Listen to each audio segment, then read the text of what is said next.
Olá, amigos do canal Academia Olímpia, tudo bem, gente? Pessoal, o assunto de hoje não é dos mais fáceis, assim, a gente tem que lidar com os assuntos meio complicados. Daí algumas pessoas podem pensar, Luciano, larga de mimimi, fala de uma vez e coisa e tal, mas não é bem assim, gente. Quando a gente começa a estudar bastante, a gente aprende, não só em relação a tudo que está acontecendo por aí, mas também em relação a questão de energia, a questão de foco de pensamento, né, de atração do que tu pensa. Quando tu aprende sobre egrégoras, né, aí tu tem que começar a ter mais responsabilidade com o que tu fala. Mas algumas coisas exigem um nível de conhecimento para que tu possa gerar uma preparação, né? E como que tu vai preparar as pessoas sobre um determinado assunto se tu não fala sobre isso? Então a gente tem que ir encontrando, né, o equilíbrio, o caminho do meio. Então eu demorei um pouco para fazer esses vídeos, eu tô com esses temas já, cara, há mais de uma semana na cabeça, mas eu acabo fazendo outros videozinhos de outras coisas assim. E esse eu vou protelando porque eu procuro encontrar o jeito certo de fazer a coisa para que ela seja o mais produtiva com o menos estrago psicológico possível, se é possível das pessoas entenderem o que eu estou querendo dizer aqui agora. E quando tu vai falar de possíveis catástrofes ou coisa assim, né, e as pessoas às vezes vão botar muito foco nisso aí, é um risco que tu corre. E o foco não é a destruição, né, a catástrofe em si, é o como se preparar para não ser pego de surpresa por isso aí. Então, as coisas que eu vou mencionar aqui agora, elas têm uma janela de tempo para que a gente se prepare, para que a gente possa chegar nessas fases tendo menos prejuízo, menos incomodação possível, que a gente possa passar por tudo isso da melhor forma possível. E algumas coisas estão se desenhando inevitáveis, entendeu? Tem coisas que o nosso planeta vai ter que passar que a gente que esteja presidente A, B ou C, não interessa. Não interessa a conjuntura política, a conjuntura econômica ou social ou religiosa que nós tivemos, não interessa que nós estivermos vivendo, sabe? O que tem para vir geologicamente falando, naturalmente falando, pelo processo cíclico que o nosso planeta atravessa, está acontecendo, vai acontecer, né? E é sobre isso que a gente vai falar aqui. Como se preparar e até mentalmente, que tipo de postura mental a gente tem que ter em relação a isso aí. Basicamente é aquela coisa assim, ó, se prepara para o pior e espera o melhor. Né? Então, talvez o fato da gente se preparar é justamente para a gente não ter que ficar botando foco em cima disso aí. Porque se tu não te prepara e tu fica aquela dúvida ali te incomodando, mas será que não seria melhor eu fazer alguma coisa? Será que não seria melhor eu estar mais atenta? E se isso? E se acontecer? Não sei o quê. Então, cara, à medida do possível, te prepara de como cada um pode se preparar, cada um faz o seu melhor. E depois bota foco em outra coisa. E toca a vida, né? Porque a ideia é justamente passar por isso tudo e que a vida seja feliz e abençoada num determinado momento, que isso é previsto que esse momento vai chegar. Só que não tem como fazer uma bela maionese sem quebrar os ovos. Então, né, é que nem a gente tá mudando para uma casa nova, só que todo mundo sabe como é que é a mudança, né, gente? É complicado, é complicado. Eu passei por algumas na minha vida já. E é muito complicado. Mas depois que está tudo certinho no lugar, organizadinho, não fica bem melhor? Né? Então a gente tem que visualizar esse mundo reformado, esse mundo ajeitado, coisa e tal, e né, às vezes botar um pouco de foco nas ferramentas da organização. E, por exemplo, o que eu quero dizer com isso? Se nós for fazer uma mudança e começar, não, mas e quando eu for mexer com o guarda-roupa, desmontar, depois eu não vou saber montar ele de novo, aí eu vou ter que gastar para chamar alguém para arrumar isso aí, porque não sei o que, ai meu Deus, e se eu riscar a geladeira quando eu estiver transportando, ai, e se eu quebrar os cristais, eu nunca tive cristal na minha vida, eu nunca tive esse problema, mas tem gente que se preocupa com isso. Então, gente, quem é que vai ficar pensando nisso? Tu vai lá, tu vai tentar embalar da melhor forma possível, tu vai tentar cuidar quando tu for fazer, não sei o que, tu não vai ficar botando foco nas coisas ruins que podem acontecer, que são possíveis de acontecer. tu vai ter as tuas atitudes para evitar essas coisas e ponto final, e toca o barco, velho, e vamos adiante, entendeu? Então, gente, agora, dito isso, espero que as pessoas tenham entendido, né, a importância de não botar o foco no negativo, e sim, bota o foco no que é preciso ser feito, entendeu? Na atenção do que está acontecendo para ficar cada vez mais evidente o momento, né, e o quanto a gente tem que correr, ou se a gente pode ir um pouco mais devagar e tal. Isso aí é só a gente olhar para o lado que a própria situação vai nos desenhando, né? Então a informação é fundamental nisso. Então, gente, eu quero falar para vocês de algumas coisas assim, ó, desses sinais que estão acontecendo e que a gente está vendo ao redor do mundo. Depois eu vou falar em específico do tsunami da Indonésia que aconteceu em 2004. Aí vocês vão entender. Eu não vou falar da destruição que aconteceu, eu vou falar de uma outra coisa muito interessante em relação ao vulcão, ao tsunami de 2004 da Indonésia, que muito pouca gente sabe, muito pouca gente se questiona, e é justamente esse fato que, se nós observarmos essa questão de uma tribo que se salvou lá na Indonésia, e a gente aplicar mais ou menos a mesma atitude que eles tiveram, e eles se deram bem, quem sabe se nós copiar quem se deu bem, o time que ganhou, a gente também não ganha esse jogo. Né? Então não seria interessante a gente prestar atenção nesse tipo de coisa? Primeiro, pessoal, em relação ao que o pessoal está anunciando de uma mini era glacial que está para chegar aí, né? E alguns acham que é viagem, né? Outros, muitos que estão alertando muito sobre as mentiras que essa falsa ciência coloca para nós em relação às coisas que acontecem, as mentiras de aquecimento global, as farsas, né? O Ricardo Felício. Então, a primeira vez que eu vi falar de uma mini era glacial, que era possível e que o Brasil estava entrando que o planeta estava entrando num ciclo de resfriamento e não de aquecimento, e que vários dados já coletados naquela época já vinham mostrando isso, e eu fiz esse vídeo aqui no canal, gente, já tem no mínimo 3 anos, a farsa do aquecimento global. Eu fiz esse vídeo aqui no canal baseado numa entrevista que eu vi dele no Jô, né? Então ele falou um monte de coisa sobre o efeito estufa, sobre a farsa daquela história do gás, do clorofluorcarbono, né? Que era largado e que detonava a nossa camada de ozônio, e daí o sol passava e criava câncer de pele, ou seja, uma série de mentiras para vender mais protetor solar, para fazer com que as pessoas não peguem sol na pele, para não absorver vitamina D, ficar mais doente e precisar mais dos remédios da indústria de remédio. Olha como é que as coisas se ligam. Sem falar que eles queriam mudar o gazinho da geladeira, então eles diziam que muitas geladeiras no quintal nos Estados Unidos furavam porque eram desse gás de clorofluorcarbono, e daí esse gás escapava, ia para a atmosfera, aumentava o buraco de ozônio, e olha a treta tudo mentira. E aí eles venderam uma nova geladeira com outro gazinho lá que era 10 vezes mais caro, mas convenceram todo mundo a gastar mais e comprar um produto mais ecológico. Tudo balela, e alguém encheu o rabo de dinheiro. Então, naquela época eu já comecei a entender como é que o jogo funciona, né? Como é que essa pseudociência, que é os prêmios Nobel, que é esses que são os mais endeusados pela mídia, cara, esses são os piores, cara. Porque esses são os que mentem para vender a ideia que todo esse conjunto junto, né? Criam essa falsa narrativa para controle, para arrancar dinheiro da gente e... Cara, e assim, ó, a coisa tá vindo à tona de um jeito agora que fica inevitável, né? Fica indubitável o que a gente vê. Então fica mais fácil a gente falar dessas coisas que agora o público mais normal, mesmo aquele que não pesquisa muito, coisa e tal, mas ele vê coisas que nem a repórter dizendo estamos num movimento pacífico e se explode uma bomba atrás dela, o povo começa a entender que essa imprensa tradicional mostra e a realidade, existe uma distância muito grande, né, entre o que é mostrado e entre o que a gente está vendo quando sai pra rua. Tipo assim, o ex-presidiário lá está ganhando todos os ibopes, né? Se vence logo quase no primeiro turno, né? Está muito na frente do outro que está aqui, coisa e tal. Só que daí tu vê a manifestação do né? Lota tudo onde o cara vai, é motociata não sei o que, é tratoraça, é até tanque de guerrácia, tancácia, motácia. É uma maravilha isso aí tudo, a gente brinca com isso tudo. E aí o outro lá, que é o que está ganhando as pesquisas todas segundo a imprensa, nunca tem ninguém, o cara não pode nem ir numa praia sozinho porque... né, ele é ovacionado no pior sentido da palavra, não é ovacionado literalmente como a gente conhece a palavra, né?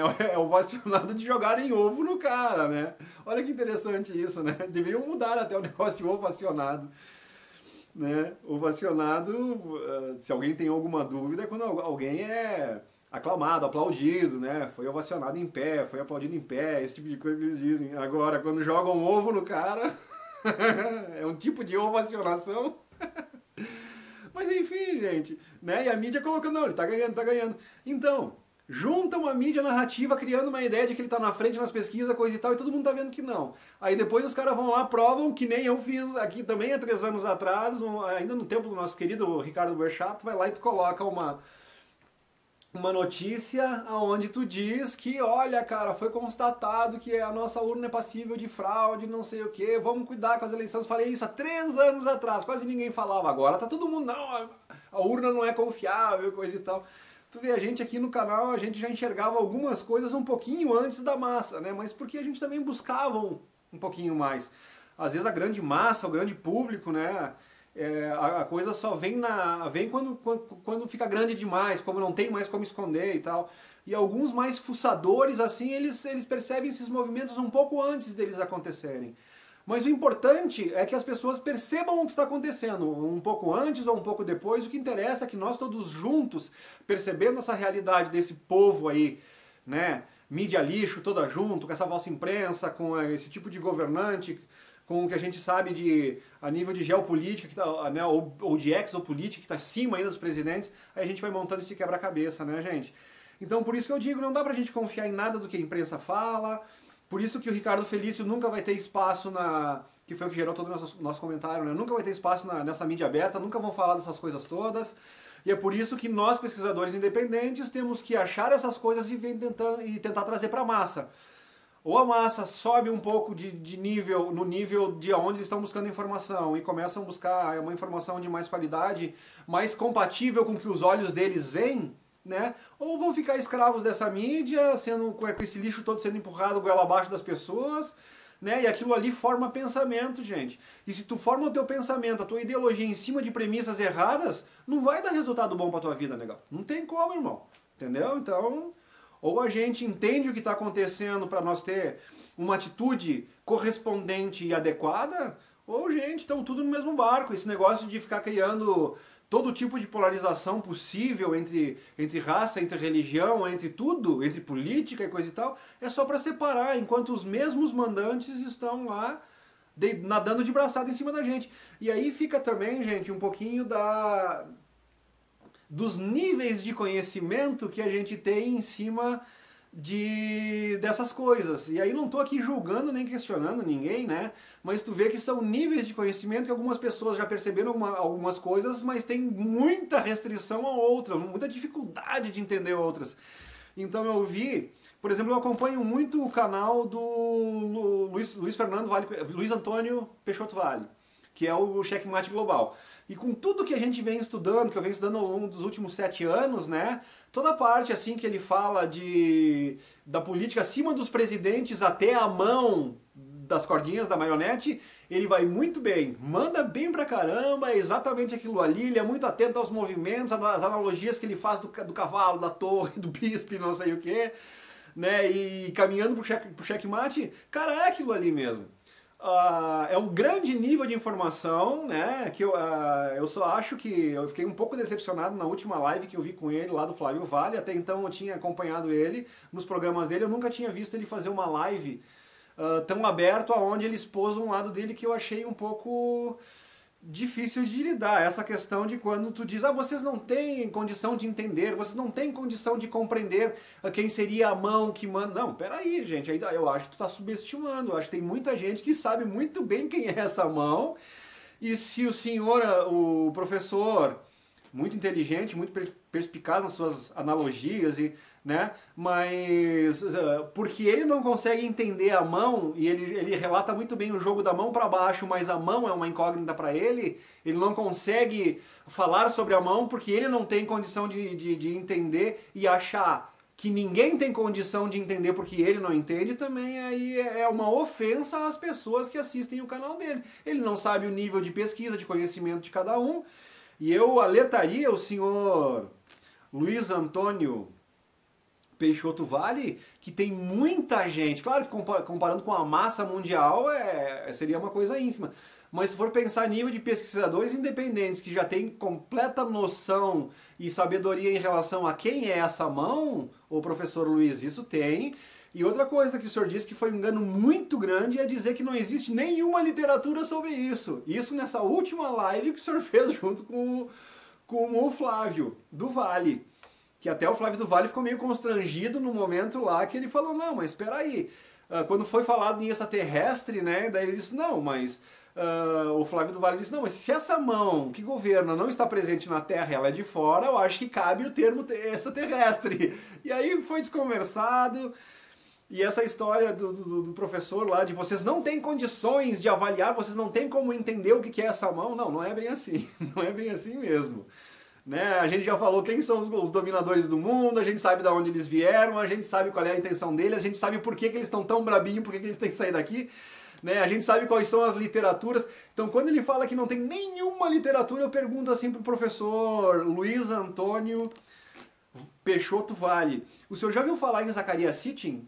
O senhor já leu algum dos livros deles? O senhor já confrontou os escritos do Zacarias Sitchin pelos outros linguistas que tiveram acesso a essas mesmas fontes das escritas cuneiformes, que é o Federico Lara Peinado e o Samuel Noah Kramer? Então, assim, qual é que é a informação? Um deles escreveu Tudo Começa na Suméria.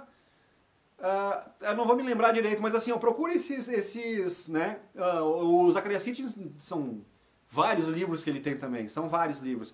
Aí nós temos também aqui o Felipe Castelo Branco, que é um pesquisador que estuda ufologia desde os 13 anos dele lá, ou seja, é muitas décadas nas costas de estudo, conheceu pessoalmente o Zacarias Sitchin.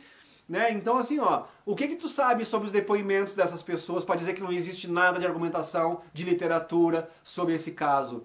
Então, é aí que a gente começa a perder a credibilidade. Quando a gente afirma que não existe coisa que outras pessoas sabem que sim, que existe. Aí quando a gente vai falar em relação a que tu não tem capacidade de entender o que acontece nessa outra dimensão, nessa outra vida.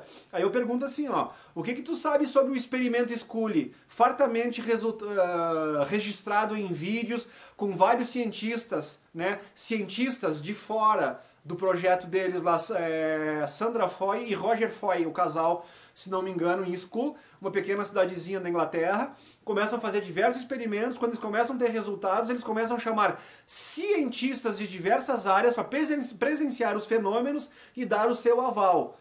Então as coisas que acontecem lá são impressionantes, e dali sai o que eles chamam de o resultado científico das pesquisas que foram feitas.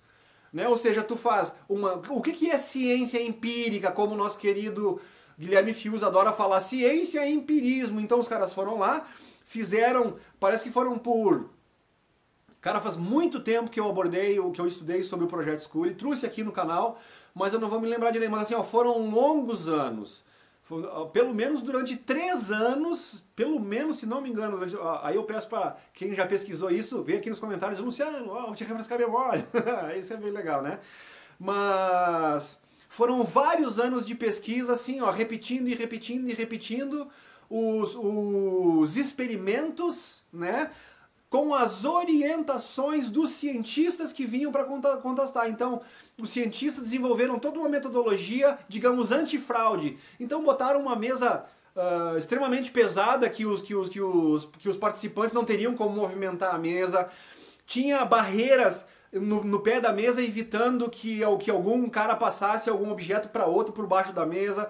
Então, né, os membros da pesquisa, eles eram vestidos e analisados antes de entrar na sala de pesquisas pelos pesquisadores, para que eles não tivessem nenhum dispositivo eletrônico. Eram amarrados pulseiras luminosas com velcro no pulso, e as mãos ficavam sobre a mesa, de forma que se eles mexessem as mãos, os cientistas veriam. Se eles tirassem a pulseira luminosa, que mesmo no escuro era aparente e que mostrava onde estavam a mão dos participantes, né? Se fosse tirado a pulseira com velcro, faria um barulho, ou seja, muito inteligentemente, os cientistas se certificaram de todas as possíveis fraudes que poderiam ser feitas, se fossem charlatões os indivíduos pesquisados lá, ou seja, não conseguiram constatar nada de fraude. Uma mesa muito pesada girava no ar como se fosse uma mesa de isopor, na frente dos pesquisadores.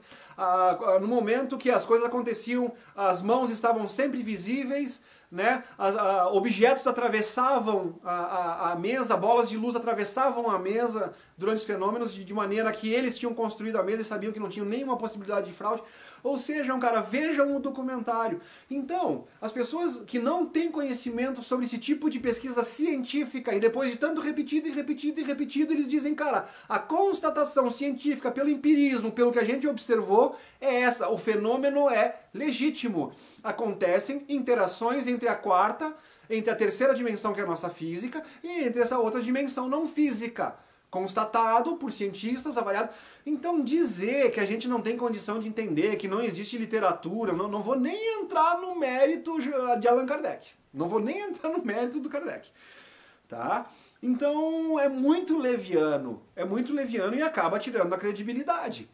Né? Então, muita gente, que nem o Luiz Peixoto, entende muito a jogada aí, uns entendem do presidente para baixo, são muito bons, outros entendem da mão que puxa as marionetes para baixo, então já entra todos os níveis acima do governo. Ótimo, esclareceu. Agora, tu só vai entender o jogo todo quando tu entender a mão. E sim, esse lance de dizer, simplesmente dizer a mão é Satanás, cara, também tá faltando muita informação, é muito mais do que isso. Quem é Satanás? Que história é essa de Satanás? De onde surgiu essa história de Satanás? É outra enganação naquela parte da Bíblia onde os textos foram complementados para dar a ideia de que o pessoal da época lá queria. Já contei a história de Damaso, de Ursino, né, de Jerônimo de Estridão, que fez o cara que converteu os hebraicos, aramaicos e gregos para a Bíblia. E isso tudo já vem lá do acadiano, que vem do sumério. E isso, se nós for estudar aquela outra língua ainda que vem antes do sumério, que até pouco tempo não sabia, que é a linguagem dos murios. Então a coisa vai muito além, né, pessoal? Olha, por isso que a gente tem que pesquisar, né? Quem é que sabe o que é Ratanabá? Quem é que sabe onde realmente começou a primeira civilização dos registros arqueológicos que tem ali? Então é muita informação que está vindo à tona agora, por isso que é Apocalipse, né? Então olha só quanta coisa, já faz meia hora que eu estou falando aqui, nós nem sequer entramos no tema. Então olha quanta coisa a gente tem para observar e tudo se interliga, esse que é o grande lance, tudo isso se liga. Sabe, parece que são assuntos isolados e tal, mas quando tu começa a estudar todas as questões políticas, religiosas, econômicas, da questão da natureza, os vulcões que estão explodindo, parece loucura, gente, mas tudo converge para o mesmo ponto, né? O fato de a gente não saber da questão cíclica e natural que nós estamos atravessando, esse é o foco do vídeo de hoje, né? Mas o fato das pessoas não saber disso é justamente por causa da ocultação. Por que a ocultação? Porque alguém quer convencer, né, a grande massa adormecida ainda, que está ainda muito dogmatizada, está ainda muito presa na questão religiosa, sem levantar um pouco a cabeça da Torá, da Bíblia e das inscrições sagradas, digamos assim, né, pessoal? É que assim, ó, esse povo vai ser convencido de que o que está acontecendo na Terra é a ira do Senhor contra os homens pecadores, e não tem nada a ver. Então esse povinho que já inventou a mentira que tomaram o lugar de Deus, lá vem o ateu dizer que não existe Deus. Não, gente, não é isso que nós estamos falando. A maioria das pessoas que está apontando os Anunnaki, né, como o falso Deus bíblico, eles não estão negando a existência de Deus, eles estão dizendo que o que se apresentou ali não pode ser aquele Deus perfeito, onisciente, onipresente, onipotente, ou seja, os fatos narrados ali comprovam que as atitudes daquele Deus ali não mostra o que se espera de um verdadeiro Deus na nossa concepção de bondade, de justiça. Então tem muita coisa errada. Então nós não somos negacionistas, nem ateus, nem hereges dentro de certo ponto, né? Mas, cara, a gente continua acreditando em Jesus Cristo, mas não exatamente na história que está lá da crucificação. Entendeu? Por quê? Quando a gente começa a entender que tem indícios que houve manipulação na Bíblia, na Torá, no livro sagrado, e quando tu vê que tem diferenças em relação a outras escrituras que agora estão aparecendo, como todos os evangelhos apócrifos que não foram mencionados na Bíblia, por isso que são apócrifos, né? Mas ali a verdade começa a se complementar, e aí tu começa, mas por que isso não foi colocado na Bíblia? Né? Aí vem os questionamentos. E as pessoas, e tem muito ex-católico, tem muito ex-evangélico. Por que ex-católico? Por que ex-evangélico? Porque quando eles levantam a cabeça da Bíblia e vão estudar mais a fundo, eles vão constatando outras coisas. E eles não deixam de acreditar em Deus. Eles só percebem que aquilo que está ali não é bem Deus, são os Anunnaki. Né? Então a gente já cansou de falar nisso. Então é por isso que é muito importante o quê? Buscar conhecimento, estudo. Daí a gente vai vendo quem está falando a verdade, quem não está. Né? Porque tem muita gente que fala, mas atitudes não combinam com o discurso, e aí tu começa, não. Mas se vem uma mensagem do nosso grande mestre lá dizendo, ó, cuidado, fica atento, conhecei-o pelos seus frutos, pelos seus atos. Então tu vê que a fala é um, o discurso é um, a narrativa é um, mas depois tu vai lá e tu faz tudo diferente. Eu quero ajudar o povo brasileiro. Aí tu fica com tanto tempo no poder lá. Aí quando tu vê o resultado de tudo isso, foi só venderam todo o Brasil, causaram uma pobreza muito pior. Ou seja, o discurso foi uma atitude, o resultado foram outros. E a gente vai pensar o quê? Né? Então a gente tem que começar a ficar mais atento nessas coisas. Então, gente, agora vamos falar lá. Ó. Nós tivemos... A gente tem que ficar atento aos sinais, ao que nossos olhos estão nos mostrando do que está acontecendo aí em volta, né? Então, assim, pessoal... O que nós temos tendo de sinais da Terra nos últimos anos? Então vamos lá. Em 2004 nós tivemos o grande tsunami lá na Indonésia, tá? O que é tsunami? Aí várias coisas geram tsunami, não vamos entrar na questão, mas depois nós vamos entrar nisso aqui. Em 2017, pessoal, nós tivemos um recuo das águas, né, aqui no nosso litoral gaúcho, em quase todo o litoral brasileiro. Teve um recuo das águas do lado de cá e teve um acúmulo de água com enchente, né? Lá na parte o que eles chamam de Euroásia, lá pra cima, né? Lá naquela parte lá. Então, mais ou menos assim, ó. Tu imagina uma terra mais ou menos plana, como a gente vem constatando agora, ou seja, esse tipo de coisa é muito mais fácil de entender agora do que no globo. Quando a Terra mexeu, as águas que estavam aqui no nosso continente, eu não sei se está sendo visto aqui, ó. As águas que estavam aqui secou o nosso litoral e essa água pendeu para o outro lado. Por isso que secou o nosso litoral brasileiro aqui assim, e do outro lado do mundo, lá em cima, acumulou a água. É que nem numa bacia, tu joga água para um lado, ela fica mais de um lado e baixa do outro. É o que está acontecendo com o planeta. Até nessa questão é muito mais fácil entender o movimento das águas na Terra plana do que no globo. Ou seja, mais uma vez a questão globo não se sustenta. E aí a gente vai só somando coisas, e são muitos fatos, cara, nos levando a crer, nos mostrando que a Terra é plana. Né? E cada vez a física tradicional caindo. Aí alguns físicos que se dizem que conhecem mecânica quântica, aí eles vêm querer refutar a questão da Terra plana e não se dão por conta que a própria física, né, que a própria física quântica é a grande pedra no sapato da física.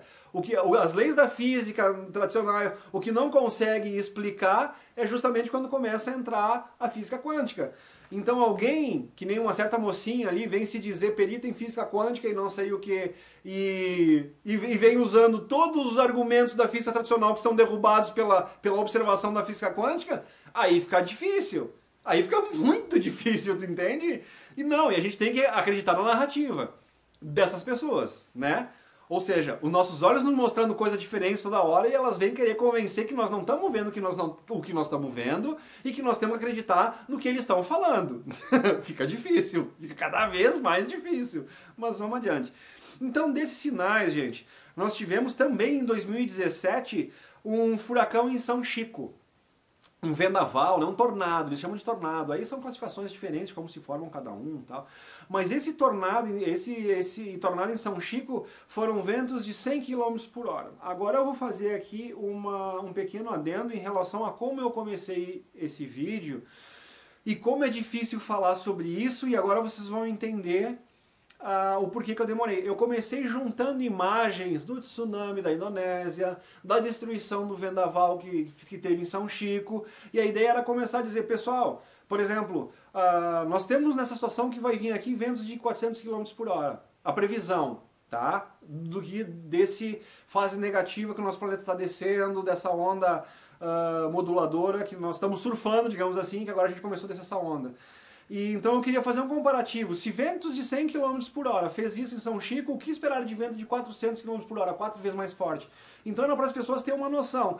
Só que daí eu comecei a pensar, porra, mas naquela questão da criação de egrégora, no que tu bota o foco e de como as imagens ficam na cabeça das pessoas, aí eu resolvi fazer esse vídeo só falado.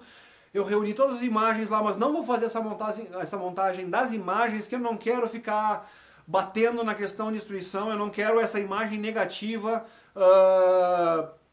né, que fica incrustada na mente das pessoas. Então vamos só falar que já é o suficiente, não é para a pessoa ficar vibrando nisso aí, é para nós vibrar na solução, né? É para nós botar a nossa energia, nosso foco em como se preparar de uma forma saudável, sem ficar criando uma mente muito de tragédia, de coisa, que é para nós não criar uma egrégora negativa mais do que já está por aí. Então a nossa força mental tem que ser na coisa boa. Então se prepara para coisa ruim, mas bota o foco na melhora, né? É por isso que é difícil falar sobre esse assunto e por isso que fica um vídeo um pouco mais magrinho, digamos assim, um pouco porque não tem imagem, mas é melhor, gente. É melhor a gente não botar esse foco aí, tá? Então vamos voltar lá aos sinais, né? E por isso que é muito grave e a gente tem que alertar para isso de forma equilibrada, tá? Então nós tivemos todos esses sinais lá, os ventos de São Chico, de 100 km por hora. São Chico a gente chama São Francisco de Paula, tá, pessoal? Município vizinho a Canela, mais ou menos próximo, relativamente próximo onde eu estou morando aqui em Gramado. E então é isso aí, tá? E depois nós tivemos vamos pular para agora então, gente, esses vários vulcões que estão acontecendo, esses terremotos que estão acontecendo, né? Então nós tivemos agora, em termos de 2, 3 dias atrás, aí, o último vulcão famoso que entrou em erupção foi o Kilauea. Então só nessa linha mais próxima ao Equador, ao redor do planeta, né? Pode ver, ó, todos estão ali mais ou menos entrando em erupção. Se for pegar numa linha, no globo assim, são todos mais ou menos próximos à linha do Equador, um pouquinho acima da linha do Equador, né?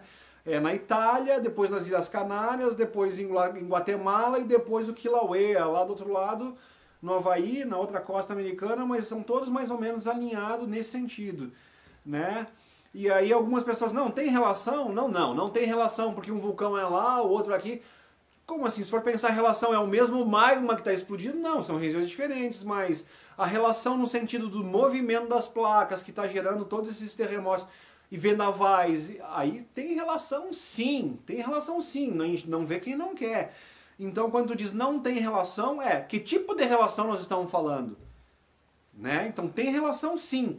Não é o mesmo magma que está lá no Etna, não é o mesmo magma do vulcão do Havaí, do Kilauea ou da Guatemala, claro que não, né? Mas o que está causando que esses movimentos todos aconteçam? Isso sim, esse sinal está sendo dado há muito tempo, são vários fatores.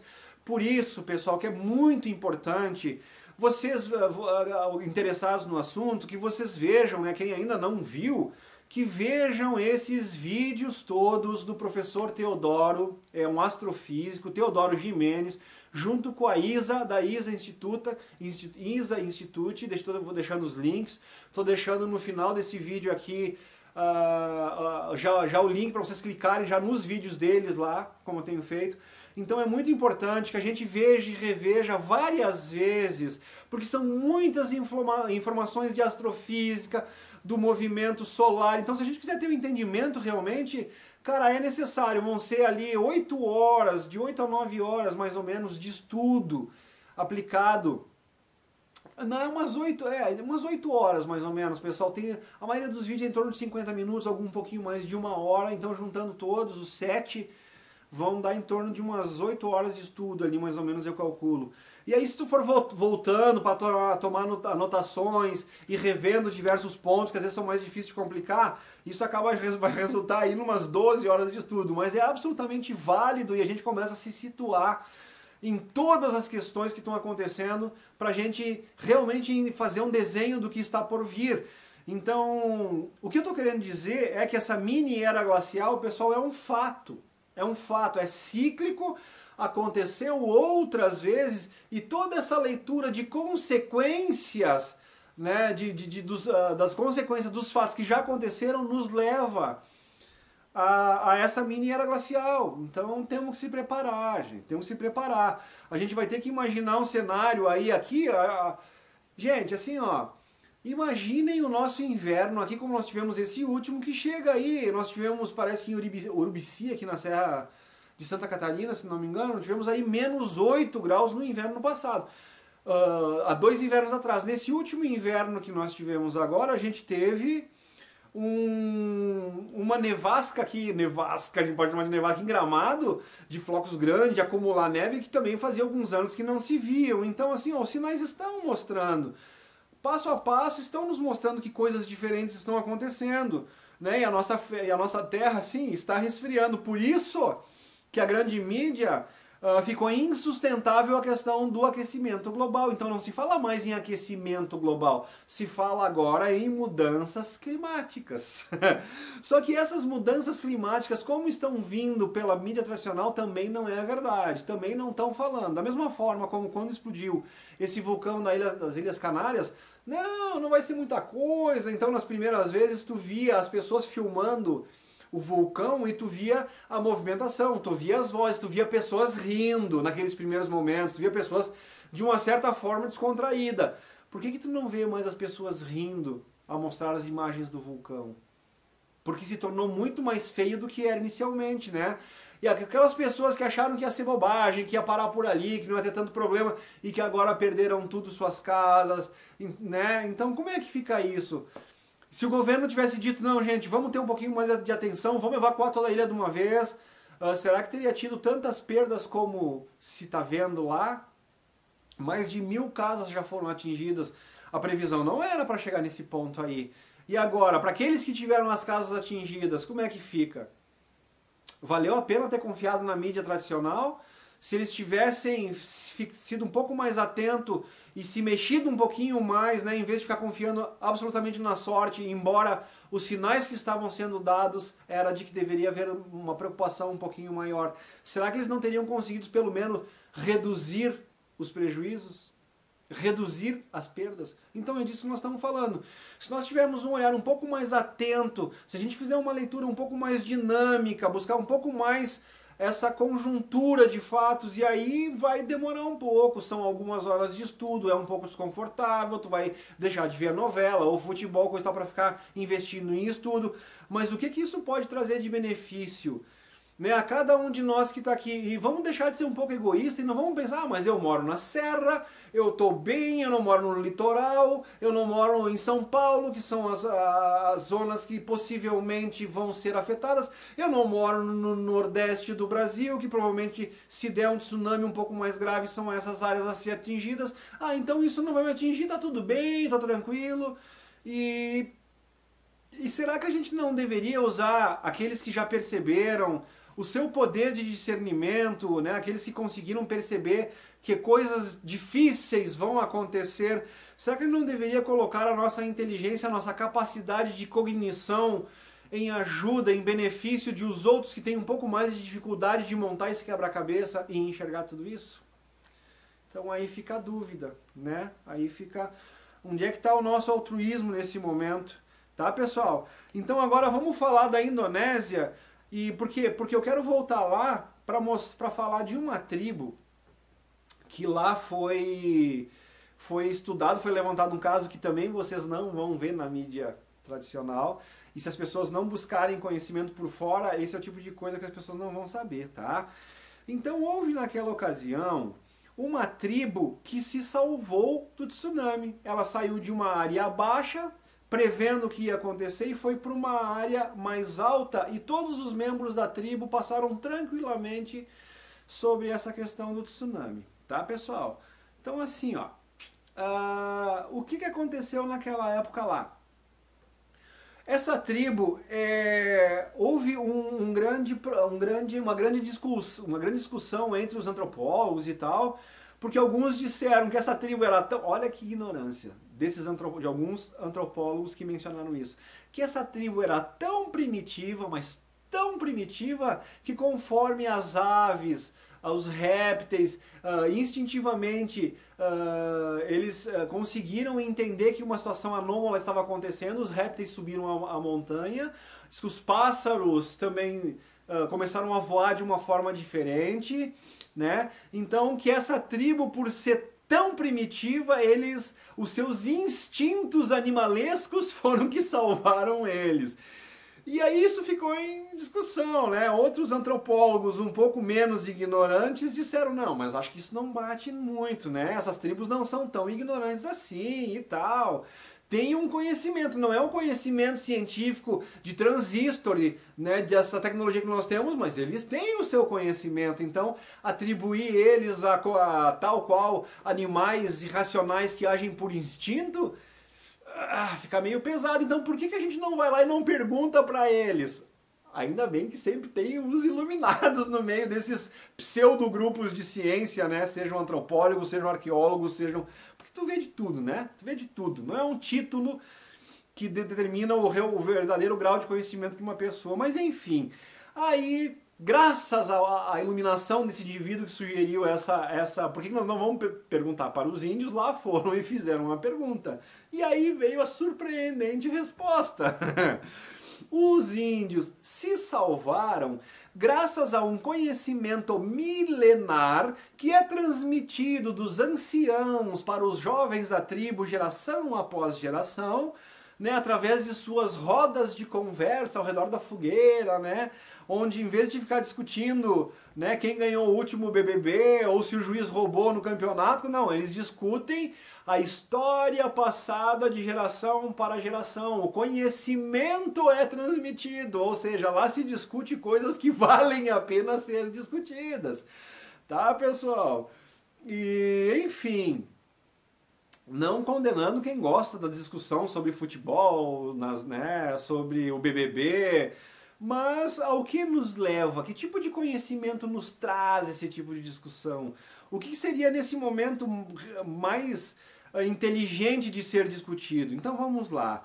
Através desse conhecimento milenar transmitido geração após geração para os índios, eles sabiam que no momento que os répteis começassem a subir a montanha, abandonassem as praias, né? Que no momento que as aves comecem a fazer um gorjeio diferente, que no momento que os ventos tradicionais comecem a soprar de uma forma diferente, todos esses símbolos, esses sinais combinados deveriam ser avaliados e era chegada a hora da tribo sair dos lugares baixos e ir para o lugar alto, porque depois de tudo isso, uma enorme onda adentraria o continente.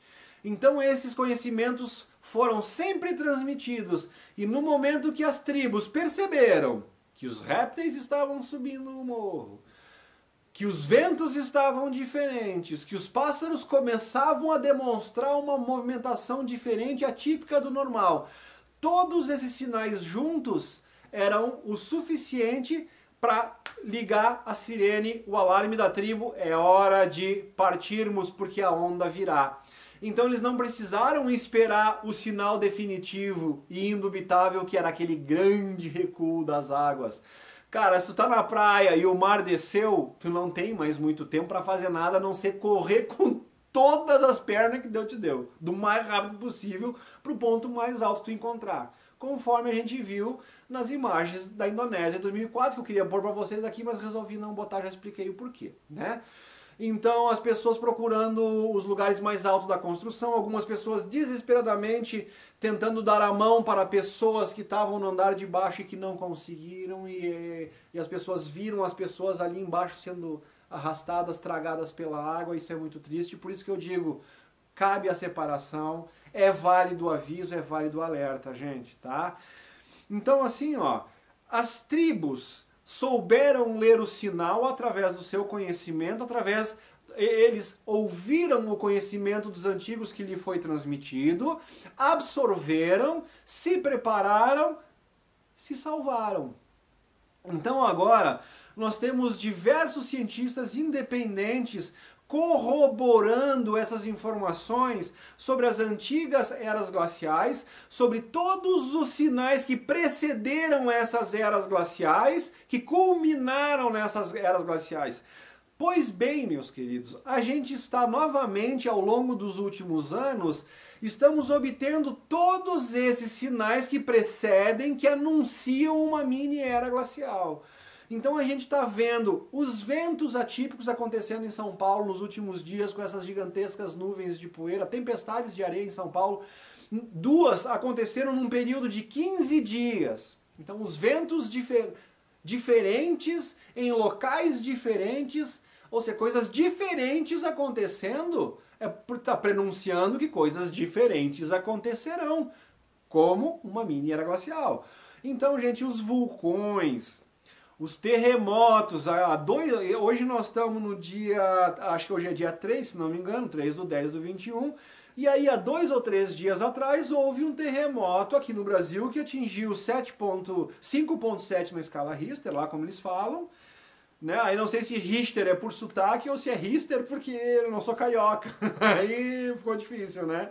Como se pronuncia a escala que mede os terremotos, né? Os abalos sísmicos. Pouco importa o nome, né? O que importa é que está acontecendo terremotos, está acontecendo vários vulcões grandes acontecendo, né? Nós temos esses ventos diferentes, ou seja, a gente vai fazer que nem o pessoal desinformado que ficou na praia até o último minuto e só deixou para correr quando viu o recuo das águas, e aí muita gente não se salvou. Tem a imagem de um cara, gente, o cara nem correu. Um cara de bermuda vermelha que estava na beira do mar, e o cara que estava filmando de longe dizendo, o cara não se move. Parece em inglês, he don't move, uma coisa assim, no meu inglês é péssimo, gente. Mas deu pra perceber, o cara não se move, então todos outros correndo em volta e o cara ficou parado. Será que ele percebeu que não ia adiantar, que não ia ter pra onde ele correr? E aí vem a onda e engole o cara, uma onda lá 3, 4 vezes mais alta que o cara. E aí tu começa a ter uma noção do tamanho do que foi aquele tsunami lá, de como ele foi engolido. E, gente, né? CPF cancelado pela natureza ali, né? Triste isso. E aí, nós vamos se entregar, a gente vai ver que nem esse cara do calção vermelho lá, né? Eu podia ter trazido essa imagem aqui, mas é pesado demais, não quis, né, gente? Justamente para não criar essa egrégora. É para nós botar o foco no que está acontecendo. Então a gente vai ignorar todos esses sinais que estão sendo dados e vamos ser pego tudo de surpresa, ou a gente vai começar a perceber a gravidade de uma situação dessa, as dores de cabeça que elas podem nos trazer e vamos começar a se mexer com calma, porque nós ainda temos um tempo para não deixar tudo para a última hora.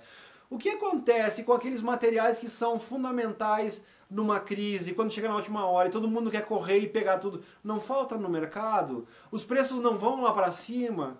Então por que a gente não começa a se antenar agora para não criar um caos, para ter para todo mundo, para aquelas pessoas que não têm condição de se organizar sozinhas, criem grupos para atravessar esse período que nós vamos atravessar?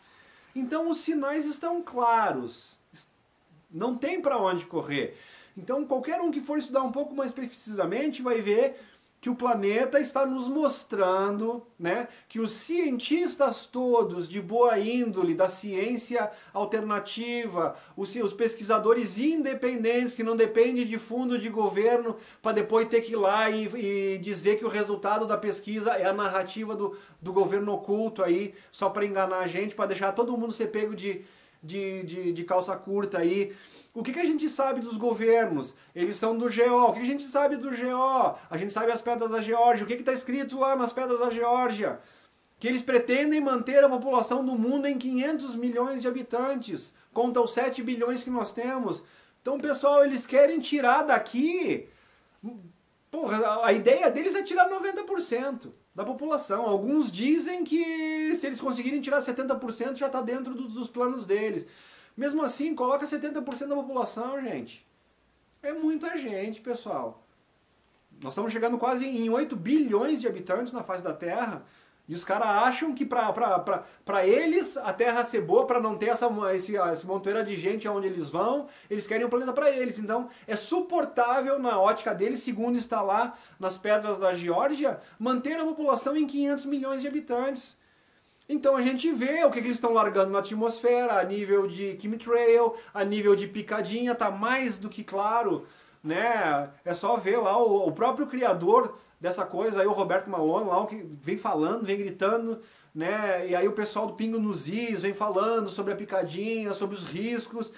E, cara, é muito complexo tudo isso. Então, junta tudo isso, né? Então eles estão tentando dizimar com fome, com medo, né? Por causa que, gente, medo, geração de terror, de pânico, conforme a imprensa faz, cai o sistema imunológico da pessoa. A gente sabe que se tu botar o teu foco, meu CPF vai ser cancelado, vai ser cancelado, vai ser cancelado. O teu CPF vai ser cancelado. Se tu botar na tua cabeça de uma forma muito forte que não tem gripezinha que te atinge, que não tem nada, tu não precisa de máscara, tu não precisa de picadinha, tu não precisa de nada e a gripe não te atinge. Então a tua postura mental, né, é muito importante em cima disso. Por isso que a mídia tenta colocar terror, tenta fazer medo, tenta na política, na questão de terrorismo, na questão da possibilidade de guerra aqui e ali e tal. Então é isso, gente. É isso que acontece, né?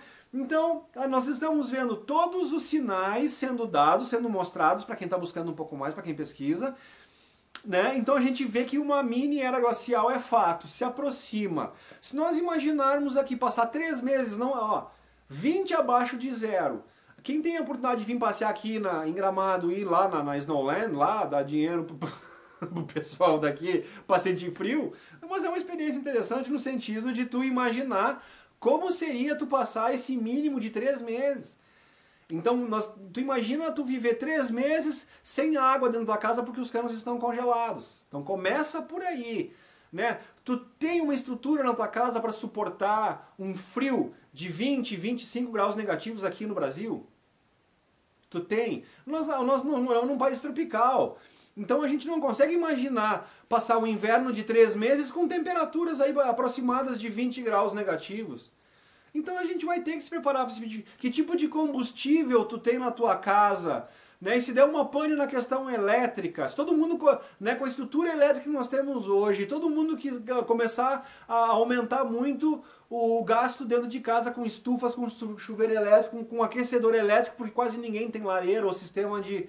né? E mesmo assim, se eu tiver lareira, eu vou ter lenha para passar esses 3 meses, como é que vai ficar isso tudo? Como é que nós nos prepararíamos para isso? Né? Nós temos a nossa serra aqui, tudo para chegar aqui no ponto onde vai ter que subir muito morro, muito morro. Aí caminhões, né, vão ter que botar corrente nos pneus, eles vão conseguir descongelar o óleo no motor para fazer o caminhão funcionar, para levar os alimentos para as pessoas, para tudo funcionar. Como é que vai ficar tudo isso? Então assim, nós não estamos preparados para um cenário desse. Então se a gente for assistir lá os sobreviventes do Alasca, né, aqueles programas da Discovery lá, Homens do Gelo, eles estão acostumados lá nos invernos dele a enfrentar essas temperaturas aí de 20, 30 graus negativo, e é um problema, congela tudo. Então eles têm toda uma série de equipamentos, né, e de conhecimento de como lidar nessa situação onde tudo congela. E é muita coisa, é um conhecimento todo que nós aqui do país tropical não temos. Só que a gente vai precisar saber, porque a realidade do inverno deles, lá do Alasca, né, daquele pessoal todo lá, desses invernos de 20, 30 abaixo de zero, vai ser a nossa realidade aqui. Então a gente definitivamente não está preparado para sobreviver a esse tipo de inverno. Só que se nós começar a ter esse tipo de dispositivo tecnológico, as nossas casas preparadas para suportar, né, a nível de vazamento, tu tem que ter ela muito bem seladinha para tu não ter escapamento de energia, senão não adianta tu esquentar tua casa ali dentro se tu tá perdendo toda essa energia. O custo da energia elétrica, ou seja, é viável equipamentos de aquecimento elétricos para onde nós estamos caminhando? Não é bom nós pensar em outras alternativas? Então a gente tem que começar a pensar e debater sobre esses assuntos, gente. É fundamental. Nós temos uma janela, pelo que eles estão narrando aí, de 2 a 3 anos, né? Até chegar nesse ápice desse frio congelante.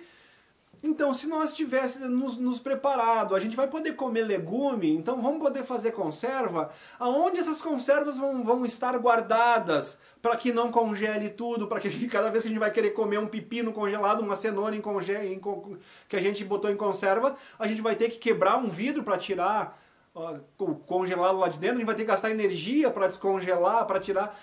Como é que a gente vai viver? Então, são muitos detalhes. Né? O quanto a mais de energia nós vamos gastar para ferver uma água, para fazer um café, numa situação congelante dessas. Então né? Não é só comprar o casaquinho. Vamos comprar um casaquinho, vamos botar uma touquinha, um cachecol e tá tudo resolvido.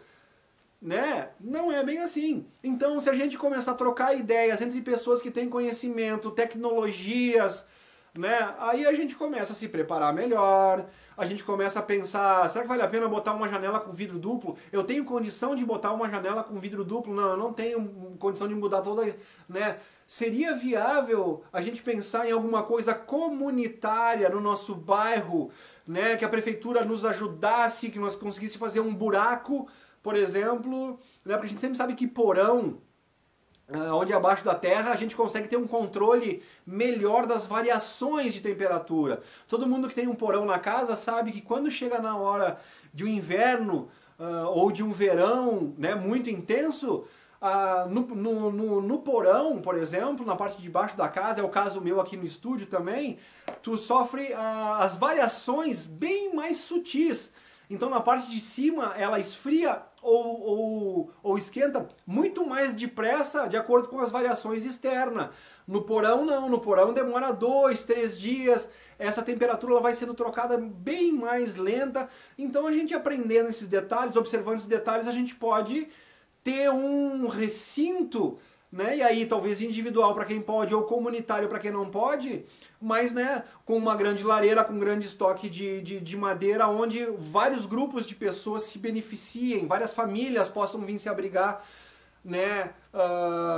E aí tu vai encontrar um cara que tenha conhecimento de medicina, outro que tenha conhecimento de eletricidade, outro dessa comunidade tenha conhecimento da parte de encanamento, a outra de construção, outro... Então assim, tu vai juntando, outra de mecânica, então tu junta essas pessoas, tu tem todas as pessoas que tem conhecimento, quebrou o gerador, não, mas o cara da mecânica sabe como arrumar, então ele já pensou nessa parte, eles se organizaram, então, toda a parte dos equipamentos fica por responsabilidade dessas pessoas. A parte da comunicação com o externo, quem é que entende de PX, de radioamador? Então seria bom tu ter núcleos de pessoas onde com conhecimentos diversificados, né? Aí tem uma pessoa que sabe fazer massagem, aí lá o mecânico que, né, destroncou um braço, aí tem a questão da medicina, o cara ficou gripado, como é que eu vou tratar dele? Quem é que tem conhecimento fitoterápico das plantas, dos chás, das ervas? Quem é que vai cuidar da parte de armazenar alimentos e armazenar no sentido de conseguir fazer as conservas? Quem é que vai organizar, tantos comem, tanto a gente precisa. Então é um grupo de pessoas que tem que se organizar e pensar em áreas diferentes. Quem que vai ser o construtor que vai nos ajudar a fazer uma estrutura subterrânea, talvez, para um grupo?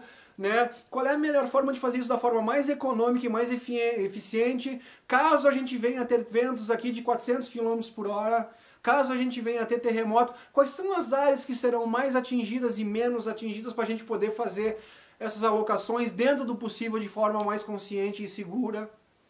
Então é muita coisa para ser discutida para que a gente consiga melhorar as condições de vida para o maior número de pessoas possíveis dentro de uma situação difícil, que não é querer gerar, né, na hipótese mais positiva, na hipótese mais de pensamento positivo, né, que a gente tiver. Tem algumas coisas que não existe egrégora na face da Terra, não existe pensamento que a gente mude a força dos vulcões, a força das ondas, as ondas moduladoras que estão atingindo o planeta, a gente não tem como diminuir os efeitos de Nibiru que está chegando ali, que tem essa influência magnética do campo gravitacional. A gravitacional não, porque gravidade não existe, tem que começar a mudar esses conceitos aí que já estão sendo empiricamente refutados por essa nova ciência verdadeira, né, que está descortinando, que está desvelando aí o que a gente está... Então, pessoal, é por isso que eu digo, os índios souberam analisar todos os sinais daquela tribo lá na Indonésia, se salvou do tsunami. Souberam fazer a leitura por conhecimento, né? Então agora, primeiro passo é nós ter conhecimento do que realmente está levando nós a essa nova era glacial, ou seja, todos os indícios, os vulcões, os terremotos, os ventos, o recuo do mar, tá tudo aí, tá na cara, sim, vai acontecer, né? Então vamos passar, para quem já entendeu isso, vamos passar para o próximo passo, é nós começar a discutir, né, como se organizar. Pergunta-chave: como se organizar, quais serão as melhores formas? Então a gente deveria se juntar em grupos, fazer lives, né, a respeito de armazenamento de alimento, quais são as melhores formas. Então tem muitos sites já mostrando como tu fazer os armazenamentos em garrafa PET de arroz, de feijão, de grãos, né? Bota o algodãozinho em cima, bota foguinho, né? Que fecha bem, veda com cera de vela e mais uma fita durex, ou seja, bem legal. Eu e a Mariana fizemos muito disso, nós temos nossos estoques ali de algumas coisas, vamos renovando o estoque, né? E tem que pensar em tudo isso, pessoal. Então, egrégora positiva, visualizando, depois que tudo isso passou essa transição, descemos a onda, a gente tem aí uns 6 ou 7 anos pela frente de turbulências. Desses 3 ou 7 anos de turbulências, um período mais drástico, que é esse da mini era glacial. Então, sabedoria, conhecimento, e a gente consegue reduzir os riscos, minimizar as perdas, diminuir o sofrimento. É isso, entendeu? Vamos adiante, porque o que vem depois é muito bom e muito legal, tá, gente? Então, atento aos indicativos dos pesquisadores que estão mais à frente. Quem é que está na frente? Quem é que está trazendo as informações mais relevantes nesse momento do que eu posso sugerir aqui? Que eu tenho absoluta confiança e boto o meu canal à disposição das informações que de lá vierem. Dáquila Pesquisas. Dáquila Pesquisas na veia. As informações mais importantes que eu tenho tido em relação a tudo, que corrobora com muitos outros cientistas. Daí essa frente de trabalho que o Rafael Hungria está fazendo, importantíssima no canal dele, de unificação de conhecimento. Então eu diria que um dos canais mais importantes que eu teria visto aqui é o do Rafael, né? Por causa justamente dessa unificação do conhecimento, trazendo várias fontes que estão corroborando essa mesma situação que nós estamos percebendo, tá, pessoal? Então que foi um vídeo longo, mas eu espero que as pessoas entendam o que está sendo colocado aqui e que a gente consiga realmente discutir a partir de agora soluções para essa fase que nós vamos encarar. Beijo, fui.